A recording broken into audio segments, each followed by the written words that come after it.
بسم الله الرحمن الرحيم الحمد لله رب العالمين والصلاة والسلام على سيد المرسلين وعلى آله وصحبه أجمعين ومن اتبعهم بإحسان إلى يوم الدين. أما بعد، أعوذ بالله من الشيطان الرجيم. بسم الله الرحمن الرحيم.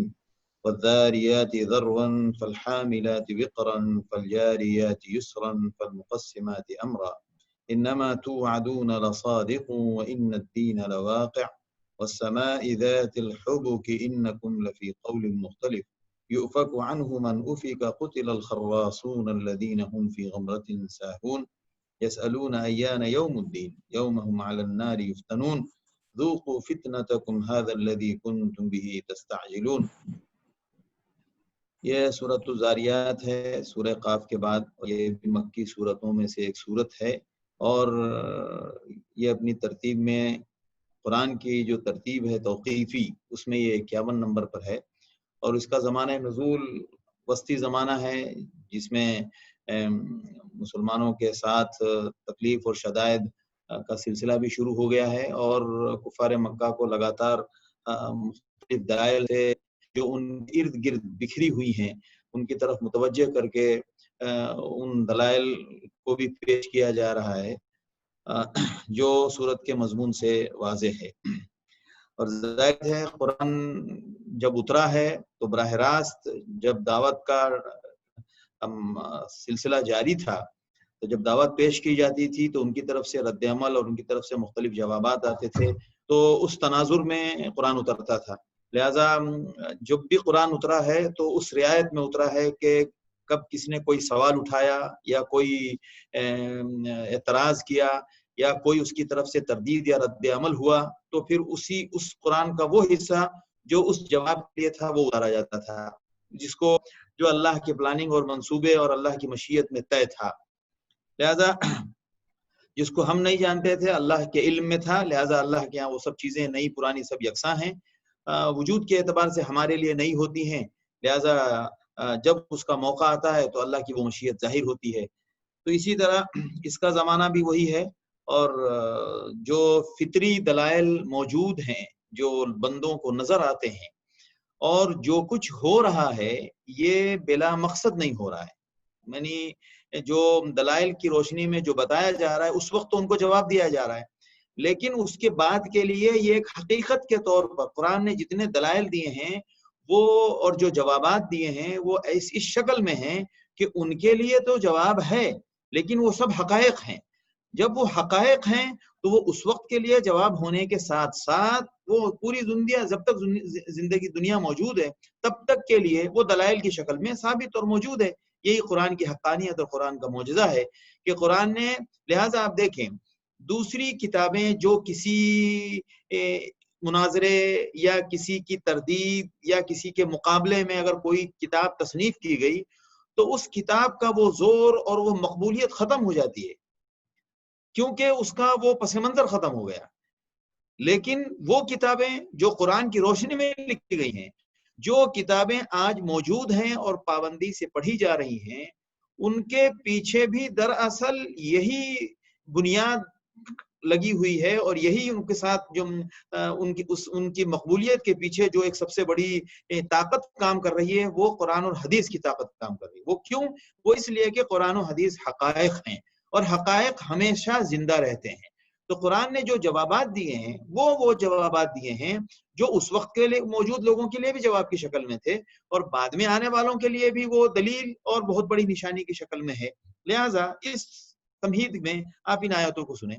والذاریات ذروا، قسم ہے ان ہواؤں کی جو غبار کو اڑاتی ہے، یعنی یہ جو ہوائیں اڑاتی ہیں، جو گرد اڑتی ہے، جب ہوا چلتی ہے تو زمین سے گرد اڑتی ہے، جو گرد اوپر کی سطح پر موجود ہوتی ہے وہ گرد اٹھنے لگتی ہے اور اڑتی ہے، وہ فضا کے ساتھ وہ بھی پرواز کرتی ہے گرد.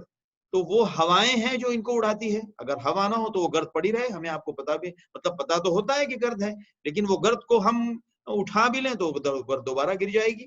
لیکن وہ ہوائیں جب چلتی ہیں تو ہواؤں کے ساتھ وہ گرد بھی پرواز کرتی ہے، یعنی جتنی دیر تک اس ہوا کا سلسلہ رہتا ہے. تو اب یہ ہوا جو چلتی ہے، اب یہ ہوا یوں ہی نہیں چلتی ہے، اس ہوا کے ساتھ سینکڑوں ہماری ضرورت اور ہزاروں نظام وابستہ ہے. والذاریات ذروا، لہذا اللہ فرما رہے ہیں کہ ان ہواؤں کی قسم جو گرد اڑاتی ہیں۔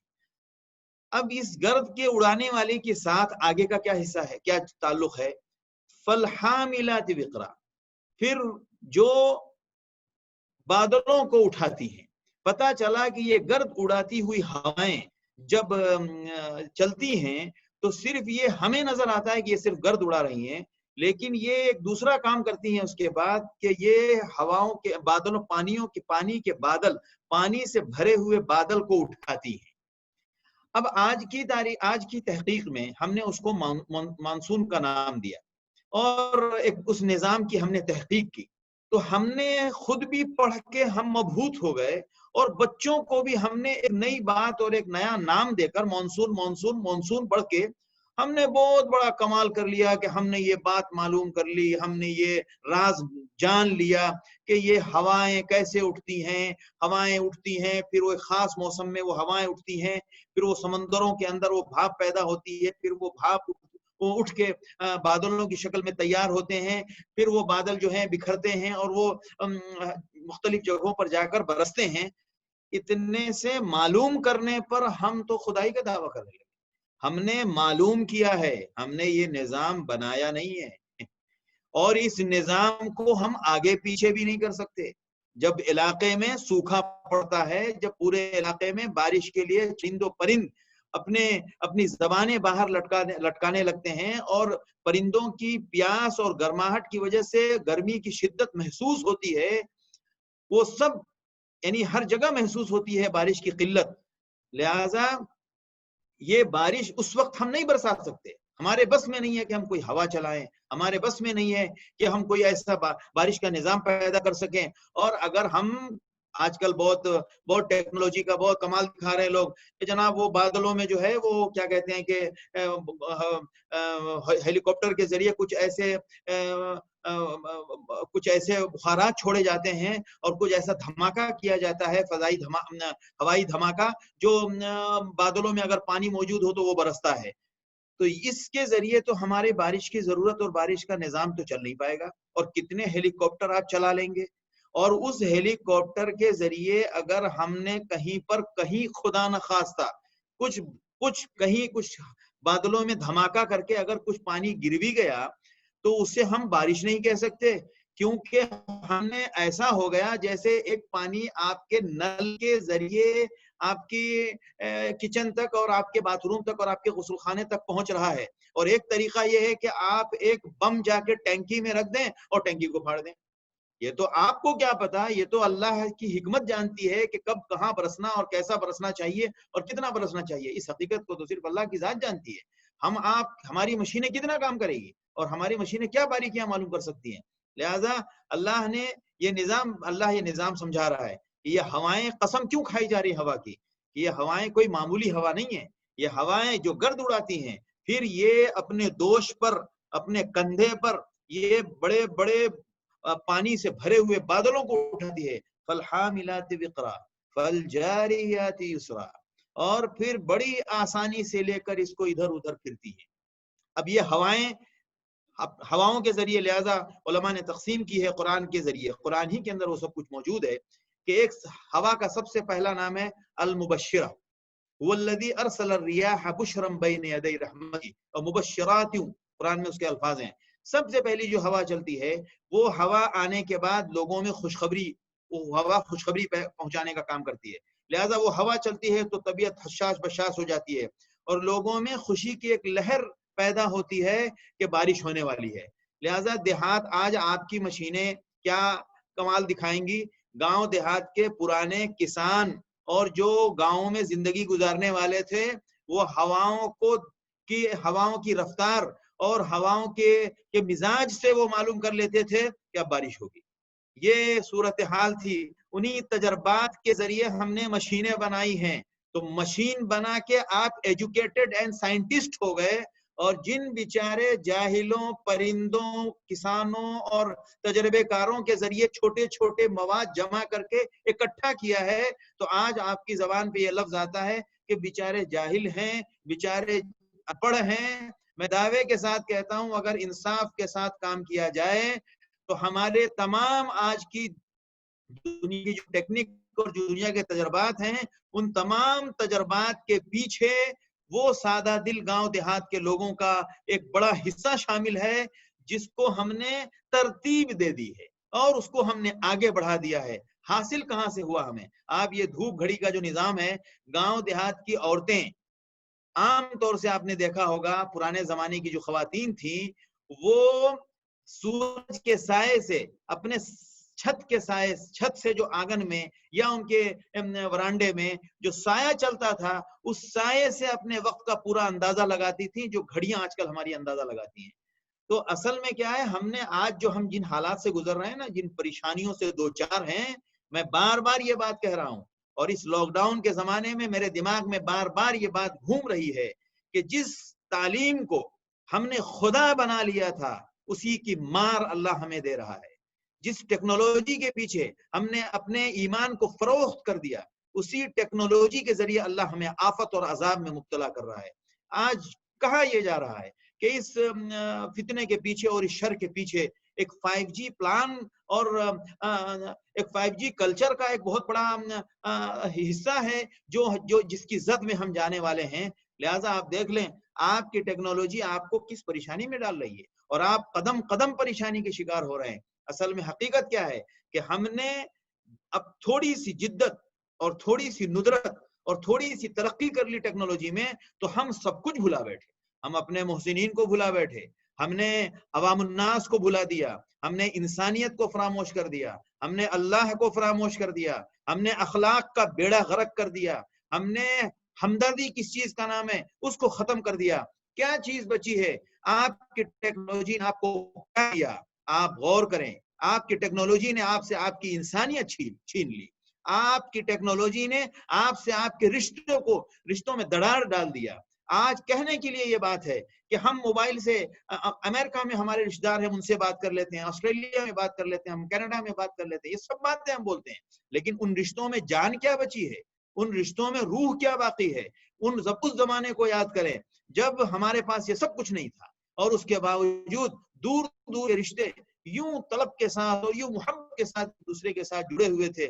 بے شک وہ سب قدریں ختم ہو گئی، انسانیت ختم ہو گئی، ذرا ذرا سی انعام پر۔ آپ نے، ہم میں سے اکثر لوگوں نے اپنے بچپنے میں یہ دیکھا ہوگا کہ ہم اپنے بچپنے میں جو پڑھانے والے اساتذہ ہوتے تھے، جب وہ دیکھتے تھے کہ کسی بچے کو کچھ پڑھنا ہے اور ان کے ساتھ محبت ہوتی تھی، تو وہ کہتے تھے بیٹا ہمارے گھر پہ آ جانا، شام کو میں تھوڑا پڑھا دوں گا۔ یہ انسانیت کا نظام تھا جس نے ہمیں یوں پڑھا دیا بغیر کسی ٹیوشن کے نام کے۔ آپ کی ٹیکنالوجی نے آپ کو ٹیوشن کی بلا میں، آپ کو ٹیوشن کے دلدل میں آپ کو داخل کر دیا۔ لہذا آپ بچے کے ایڈمیشن سے پہلے آپ پیرلل چلتے ہیں، admission school and tuition fee, school fee and tuition fee. یہ کس نے دیا؟ یہ کسی کسان نے نہیں دیا، یہ کسی جاہل نے نہیں دیا، یہ کسی مزدور نے نہیں دیا، یہ پڑھے لکھے لوگوں نے دیا۔ یہ ان پڑھے لکھوں لوگوں نے دیا جس کو آپ انٹلیکچوئل کہتے ہیں۔ اور جو لوگ جاہلوں پر ہنستے ہیں، میں کہتا ہوں وہ جاہل 10 مرتبہ بھلا ہے ہماری اس تعلیم سے، جس تعلیم کے ذریعے ہم سے ہماری انسانیت غائب ہو گئی، جس میں ہمارے اخلاق برباد ہو گئے۔ چھوٹے چھوٹے آج کسی MBBS ڈاکٹر سے آپ اگر پتہ لگائیں، ان سے کہیں کہ کوئی ذرا علاج بتا دیں، ان کو اپنے کلینک اور اپنے پرسکرپشن پیڈ کے علاوہ کسی مسلمان کو ہمدردی کے علاج اور کوئی بیماری کی تشخیص کرتے ہوئے ان کا خون جلتا ہے، ان کا دل چاہتا ہے کہ ارے میری ایک فیس ماری جا رہی ہے۔ آج 90% لوگوں کا حال یہ ہے۔ اللہ حفاظت فرمائے۔ آپ اسی لیے دیکھ لیں، آپ اس کی بلا کیا ہو گئی ہے۔ آج تشخیص امراض ہمارے لیے مشکل ہو گیا، بیماری پکڑ میں نہیں آ رہی ہے، 2-2 4-4 مہینے سے دوا کھا رہے ہیں، پتہ ہی نہیں چل رہا ہے پرابلم کیا ہے، بیماری کیا ہے۔ ایک نہیں، ابھی حالیہ ہم کم سے کم 4-5 لوگ ہمارے دوست ہیں جو بیچارے مستقل اچھے ڈاکٹروں کے پاس جانا آنا کر رہے ہیں، مرض کی تشخیص نہیں ہو رہی ہے۔ وجہ کیا ہے؟ کبھی غور کیا ہم نے کہ ایک ڈاکٹر علاج کے لیے پڑھتا ہے یا کلینک میں فیس کے لیے پڑھتا ہے؟ تو یہ ساری چیزیں ہمارے معاشرے کی خرابی۔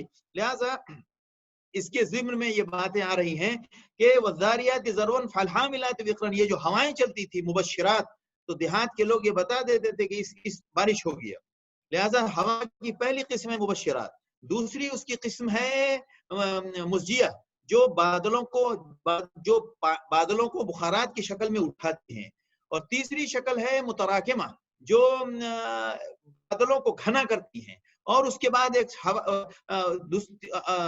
چوتھی ہوا ہوتی ہے جو اس کو مرسلہ جو ادھر ادھر لے جاتی ہے اور پھر بعد میں بارش برستی ہے. یہ ساری ہواؤں کی قسمیں قرآن کے اندر براہ راست موجود ہے. تو یہ ہوا چل رہی ہے، یہ ہوا تمہاری نظر کے سامنے ہے. یہ ہوا یوں ہی نہیں چلتی ہے، بلکہ ایک اللہ کی قدرت اور اللہ کے نظام کے تحت چلائی جاتی ہے، اور ان ہواؤں کے ذریعے تم عبرت حاصل کرو اور ان ہواؤں کے ذریعے اللہ کی قدرت کو پہچانو. آخر اس پہلو سے تم یہ بتاؤ کہ یہ ہوائیں تمہارے کوئی دیوتا چلاتے ہیں یا یہ ہوائیں از خود چلتی ہیں؟ نہیں. والذاریات ذروا فالحاملات وقرا فالجاریات یسرا. بڑی آسانی سے، بہت آسانی سے وہ دوڑتے ہیں یہ بادل. پھر کیا کرتے ہیں؟ فالمقسمات امرا، اور اخیر میں یہ اللہ کے حکم کو تقسیم کرتے ہیں.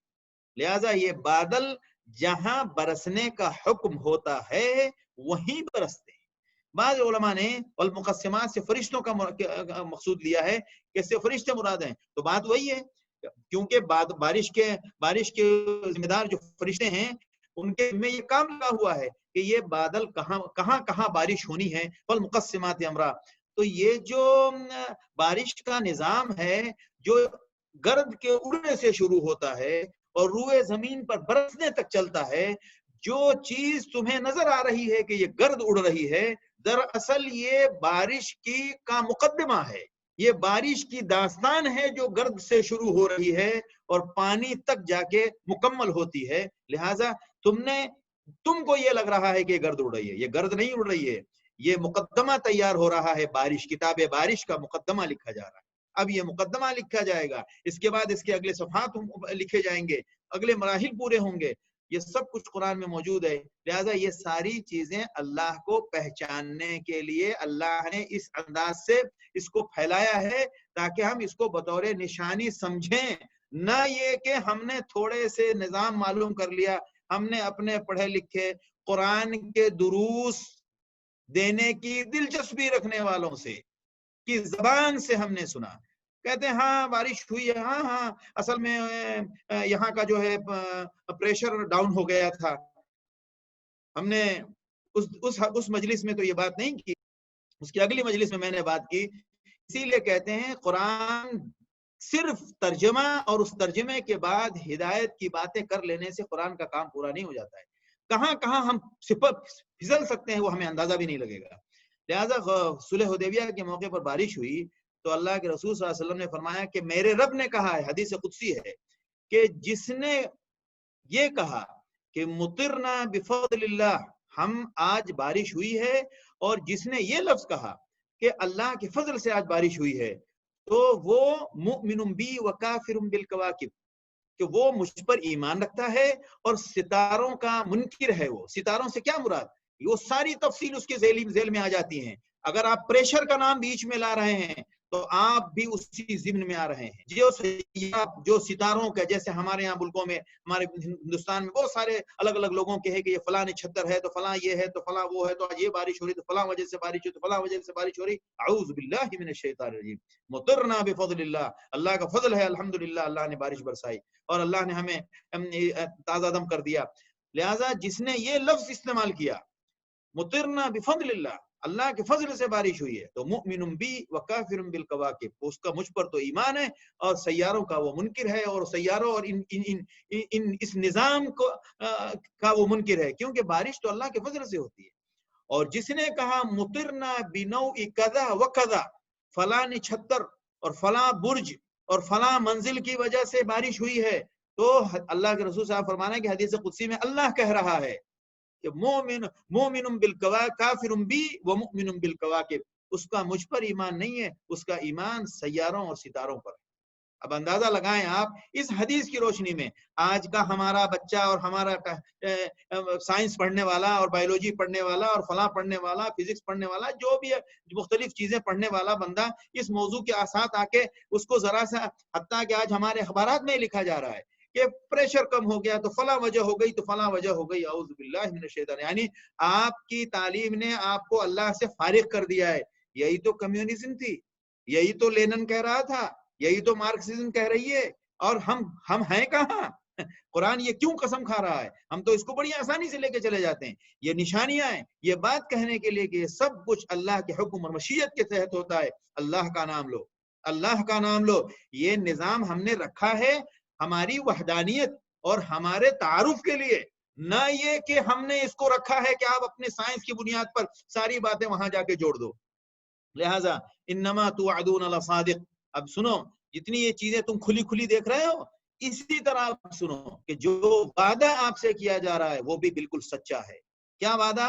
قیامت آئے گی۔ وَإِنَّ الدِّينَ لَوَاقِعٌ، اور کیا ہے وعدہ؟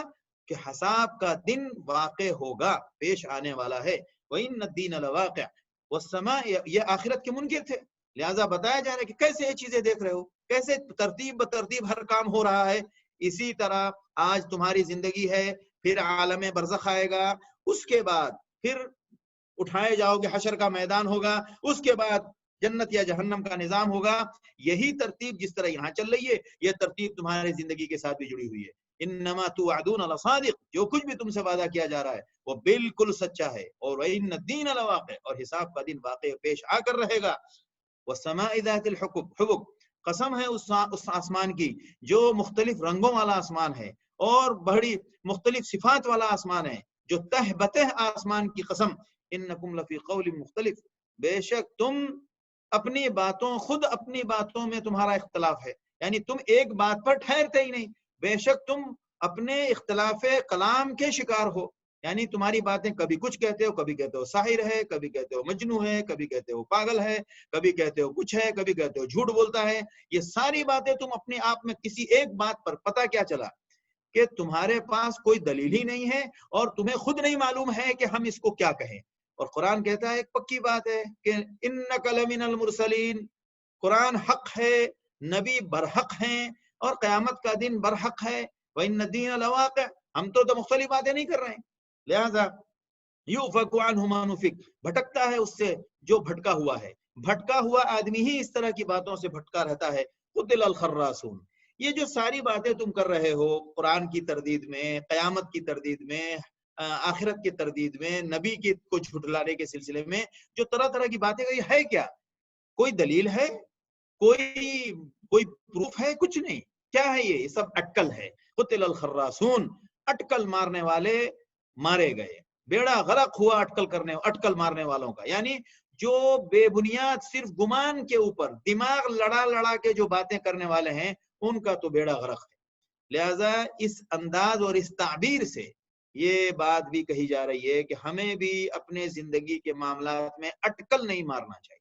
اٹکل کا مطلب میرا خیال ہے، مجھے ایسا لگتا ہے، میرا خیال ہے، مجھے ایسا لگتا ہے، میرے خیال سے، یہ سب باتیں خطرناک ہیں۔ لہذا یہ تعبیر استعمال کی گئی کہ اٹکل لگانے والے کا بیڑا غرق ہوا، اور یہاں اس ضمن میں ہے، کس ضمن میں؟ الذین هم فی غمرۃ ساہون، جو اپنی غفلت میں ڈوبے ہوئے ہیں، ساہون اور بھولے بیٹھے ہیں۔ یعنی ایک تو اپنی غفلت، جو ان کی جو بدعقیدگی ہے، اس بدعقیدگی میں ایک دم مگن ہے، اور ساہون اور غفلت میں بھی مبتلا ہیں، یعنی بھلائے بیٹھے ہیں اپنی زندگی کا مقصد آخرت میں دوبارہ اٹھنا ہے، سب کچھ بھلائے بیٹھے ہیں۔ الذین هم فی غمرۃ ساہون یسألون ایان یوم الدین، پوچھتے ہیں ایان یوم الدین، بھائی یہ تم بار بار جو حساب کا دن آئے گا تو یہ آئے گا کب؟ ایان یوم الدین، تو کہا گیا یوم هم علی النار یفتنون، یہ اس دن آئے گا جس دن تم کو جہنم آگ کے اوپر تپایا جائے گا، یعنی جس دن تم آگ میں جلائے جاؤ گے۔ یوم هم علی النار یفتنون، جس دن تم کو آگ میں تپایا جائے گا۔ ذوقوا فتنتکم، اور کہا جائے گا لو تم اپنے فتنے کا مزہ چکھو۔ ھذا الذی کنتم بہ تستعجلون، یہی وہ عذاب ہے جس کی تم قیامت میں جلدی کرتے تھے، اور یہی وہ دن ہے انعام کا، سزا کا، اور جس نے جو کیا ہے اس کے حساب کتاب کا، یہی وہ دن ہے اور یہی وہ مقام ہے جس کی تم جلدی کرتے تھے کہ کب آئے گا قیامت، کہاں ہے حساب، کہاں ہے عذاب، یہی وہ دن ہے۔ لہذا اس دن، اچھا قرآن اس کو بالفعل بیان کر رہا ہے، یہ نہیں بیان کر رہا ہے کہ فلاں دن آئے گا تب آئے گا، یہ کہا جا رہا ہے کہ جو لوگ جھٹلائیں گے وہ جہنم میں جلیں گے، تو جہنم میں جلنے کے بعد سوچنے کا اور خیال کرنے کا کیا فائدہ؟ لہذا ہوگا یہی کہ جو اس کا انکار کرتے ہوئے مر جائے گا وہ جہنم میں جلے گا. لہذا قرآن جلنے کی حالت کی شکل میں ان کو مخاطب کر رہا ہے. اب بتایا جا رہا ہے ان المتقین فی جنات وعیون، بے شک جو لوگ اللہ سے ڈرنے والے ہیں وہ باغوں میں اور ان باغات میں جو چشمے ہیں ان چشموں کی نعمت میں سے محظوظ ہو رہے ہوں گے اور ان نعمتوں میں اپنی زندگی گزار رہے ہوں گے. آخذین ما آتاہم ربہم، ان کا رب جو کچھ بھی ان کو دے رہا ہوگا وہ اللہ سے وصول کر رہے ہوں گے. یعنی جو اللہ کی طرف سے ملتا جا رہا ہے یہ لیتے جا رہے ہیں. آخذین لیتے جا رہے ہوں گے، ما آتاہم ربہم جو کچھ بھی ان کا رب ان کو دے رہا ہوگا. انہم کانوا قبل ذالک محسنین، ان کے ساتھ یہ انعام کیوں ہوگا؟ اس لیے کہ اس سے پہلے ہی وہ ان کا کام اچھا تھا، اس دنیا میں وہ اچھا کر کے آئے ہیں. انہم کانوا قبل ذالک محسنین، اچھے کام کیا کیا تھے؟ کانوا قلیلا من اللیل ما یہجعون، رات میں بہت کم سویا کرتے تھے. کانوا قلیلا من اللیل ما یہجعون، یہ اللہ تعالیٰ دعا کرنا چاہیے. بے شک اللہ سے تمنا اور دعا کرنی چاہیے. جو لوگ اس کے عادی ہیں وہ بڑے خوش نصیب ہیں، اور جن کو یہ میسر نہیں ہے اللہ تعالیٰ ان کو میسر فرمائے.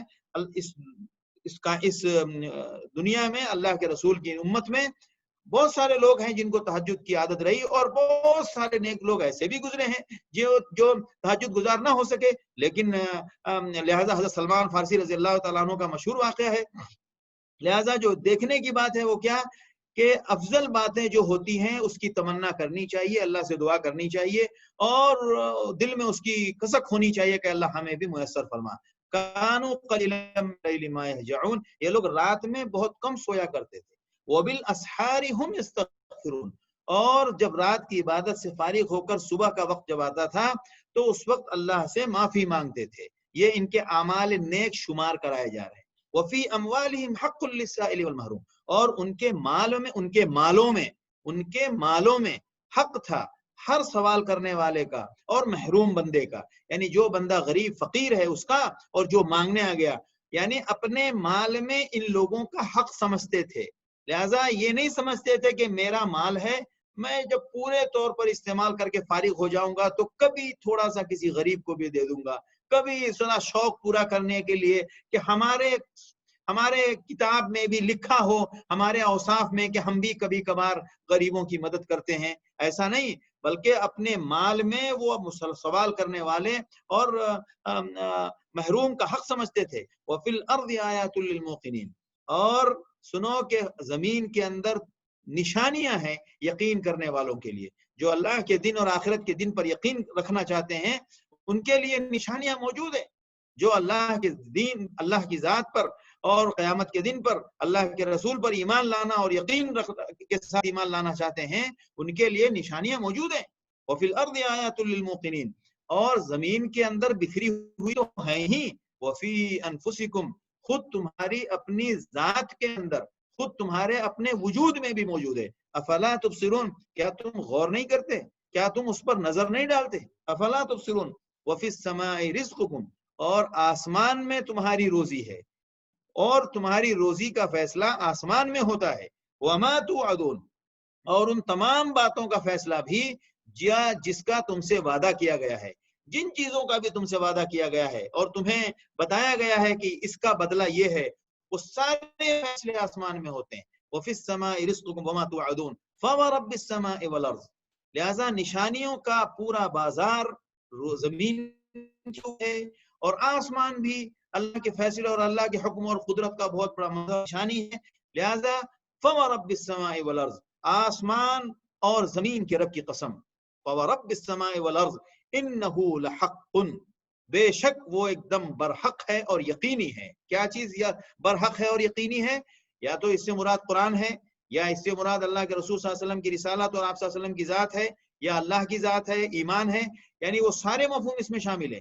انہ الحق، یہ بات بالکل برحق ہے، یا قیامت کا آنا کہہ لیں کہ بالکل برحق ہے.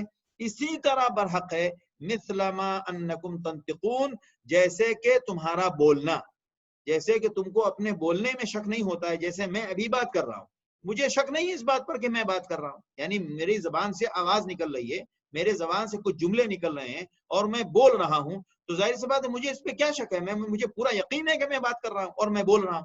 تو قرآن کہتا ہے جس طرح تمہیں اپنے بات کرنے پر یقین ہے اسی طرح قیامت کا آنا بھی یقینی ہے، اور بالکل قیامت آ کر رہے گی۔ اس حد تک اللہ رب العالمین اپنے بندوں کو اتنی وضاحت کے ساتھ سمجھا رہے ہیں، اس کو یوں کہہ لیں آسان زبان میں کہ انگلی پکڑ پکڑ کے اللہ ایک ایک نشانی کی طرف لے جا کر بتا رہا ہے، اس کو بھی دیکھو، اس پر بھی غور کرو، یہاں پہ بھی غور کرو، اور ایک بار نہیں، بار بار، اور ایک مرتبہ، دن میں ایک مرتبہ نہیں، صبح شام اور ہر وقت۔ لہذا قرآن صبح بھی اترا ہے، شام بھی اترا ہے، گرمی میں بھی اترا ہے، سردی میں بھی اترا ہے، 23 سال تک قرآن اترتا رہا، اور 23 سال تک پوری انسانیت کے سمجھانے کے لیے اللہ نے ایک پورا مواد ہمیں دے کر چھوڑ دیا، اور اس مواد میں ہر بندے کے لیے، ایک ایک بندے کے لیے رہنمائی کا سامان موجود ہے، اس طرح موجود ہے جیسے کہ میں نے اس کی تعبیر کی کہ انگلی پکڑ پکڑ کے اللہ ہوشیار کر رہا ہے اور دکھا رہا ہے، اور اللہ واضح کر رہا ہے کہ دیکھو یہاں بھی دیکھو، یہاں بھی دیکھو، یہاں بھی دیکھو، یہ بھی دیکھو، یہ بھی دیکھو۔ ان سب کے بعد اگر قیامت میں کوئی یہ کہے، اور اتنا بڑا نظام اللہ کا زمین و آسمان کا، جس کو اللہ نے والذاریات سے شروع کیا، پھر یہاں فرمایا زمین و آسمان کی بات اللہ نے بیان فرمائی، اتنا بڑا نظام بنا کر اللہ اتنی آسانی سے اور اتنی بغیر کسی مقصد کے اللہ اس سب کو ختم کر دے، اور اس کا کوئی مقصد نہ ہو، ایسا تو ہو نہیں سکتا۔ ہم ایک چھوٹا سا کام ہم اپنی بلڈنگ سے نیچے بغیر مقصد کے نہیں اترتے، اکیلے ایک بندہ بلڈنگ سے نیچے اپنے گھر کے باہر بغیر مقصد کے نہیں اترتا ہے، گاڑی پہ چڑھتا ہے بغیر مقصد کے نہیں چڑھتا ہے۔ اپنی گاڑی لے کے آپ کوئی نہ کوئی مقصد ہوگا، سامان لینا ہے، گھومنا ہے، دل کو تسلی دینی ہے، دل بہلانا ہے، کوئی نہ کوئی تو مقصد ہوگا۔ ہم ایک معمولی سی مخلوق جس کا وجود بہت معمولی، شروع تو ہوا، کب ختم ہوگا کسی کو نہیں معلوم، وہ ایک چھوٹا سا کام بغیر مقصد کے نہیں کرتا ہے، جس میں ہم نے کوئی چیز پیدا نہیں کی، کوئی اپنی طرف سے ہمارا کوئی کمال نہیں ہے، جو ہم چل کے جا رہے ہیں وہ بھی اللہ کا دیے ہوئی طاقت ہے، اس پر ہم بے مقصد نہیں کرتے ہیں۔